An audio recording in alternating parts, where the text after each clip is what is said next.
अब ये पवन दीक्षित जी हैं गाजियाबाद से, और ये कह रहे हैं कि गुरुजी इनके घर में कभी भी दवाइयाँ ख़त्म नहीं होती हैं। कभी माता, कभी पिता, कभी इनकी धर्मपत्नी या कभी बच्चे, कोई ना कोई हमेशा बीमार चलता रहता है। घर में सुख शांति नहीं है। पैसा ठीक ठाक कमाते हैं फिर भी घर में अशांति का एहसास होता है।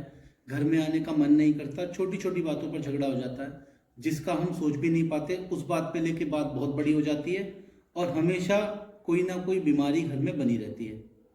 अब मैं आपको बता देता हूँ, जरूरी नहीं है कि बीमारियाँ इसी वजह से हों कि आपका शरीर भी खराब है। आपने सुना होगा नकारात्मक ऊर्जा, नेगेटिव एनर्जी। अगर आपके रिश्ते, शरीर या व्यवसाय के अंदर अगर ये चीज़ है तो आपको हमेशा समस्या पैदा करेगी। अब आप इसकी पहचान कैसे करोगे? अगर आपके शरीर के अंदर नेगेटिव एनर्जी है ना, तो अचानक से कभी भी आपकी आंख ज़्यादातर 2 से 3 के बीच में खुलेगी। आप इन चीज़ को नोटिस कर लेना।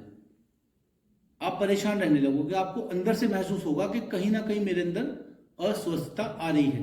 कभी पेट खराब होगा, कभी कहीं दर्द होगा, कभी कहीं दिक्कत होगी। हमेशा रोज कुछ ना कुछ शरीर में बदलाव आपको लगेगा कि कुछ गिरावट आ रही है। और ये नहीं कि सभी को नेगेटिव एनर्जी का काम होता है, 100 में से एक व्यक्ति को होगा। ये जो सर हिला के दिखाते हैं, भूत प्रेत का दिखाते हैं, ये ऐसा कुछ नहीं होता। नेगेटिव एनर्जी ऐसे आती है और ऐसे निकल जाती है, पता भी नहीं चलता।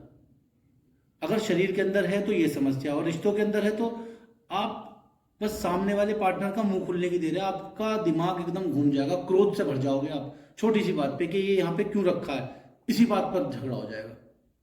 तो आप समझ लीजिए कोई ना कोई ऐसी समस्या है कि हमें पूजा पाठ या पॉजिटिविटी की जरूरत है। ठीक है। अब व्यवसाय के अंदर है तो पूरी दुनिया में भीड़ हो रही हो, सब दुकानों पे, आपकी दुकान पे ग्राहक नहीं आने का, खाली रहेगा, पैसे की दिक्कत रहेगी, आपका खर्चा भी नहीं निकल पाएगा, जो भी आपका व्यवसाय है, छोटा हो या बड़ा हो। इन सब चीज़ों को दूर करने के लिए कई तरीके की पूजा लोग करते हैं, और जिसमें से 10% तो सच में करने वाले हैं, बाकी 90% आप लोगों को बुरा तो लगेगा लेकिन मूर्ख बनाते हैं। अब जैसे लोग पीर पे चले जाते हैं, पीर पे जाने के बाद क्या करेंगे? पैसे चढ़ाएंगे, प्रसाद चढ़ाएंगे, वहाँ सब चीज़ करेंगे। आपको जाना है तो जाओ पीर पे, कोई दिक्कत नहीं है, लेकिन प्रसाद मत चढ़ाना। आप शमशान में जाके कभी प्रसाद चढ़ाते हो? कभी नहीं चढ़ाते। जिसको बेचारे को मृत्यु लोक में जगह मिल गई, स्वर्ग सिधार गए, जो जमीन के नीचे आराम से, क्यों उनको हाय हुल्ला करके परेशान करते हो आप? कोई भंडारे कर रहा है वहाँ, कोई प्रसाद चढ़ा रहा है, कोई पैसे चढ़ा रहा है, नहीं। ये आजकल आप देखेंगे कि YouTube के अंदर ऐसे दिखाते हैं कि कोई आया, एक व्यक्ति ने नींबू ऐसे रखा और आपकी बाइक के पीछे भूत आ गया। अब बहुत ज्यादा ही ये चीज एकदम फैल गई है। YouTube पे, Instagram पे आपने देखा होगा, हर जगह यही चीज, टोने टोटके इतने भी नहीं होते। इतना भी अपने सर में दर्द मत करो कि आपको ऐसा लगने लगे कि हर कदम पे यही है, बस सारी दुनिया बस मेरी दुश्मन है, हर कोई मेरी गाड़ी से चल रहा है, हर कोई मेरी तरक्की से चल रहा है, सारे रिश्तेदार मेरे दुश्मन है, सब मुझसे से किलस रहे हैं।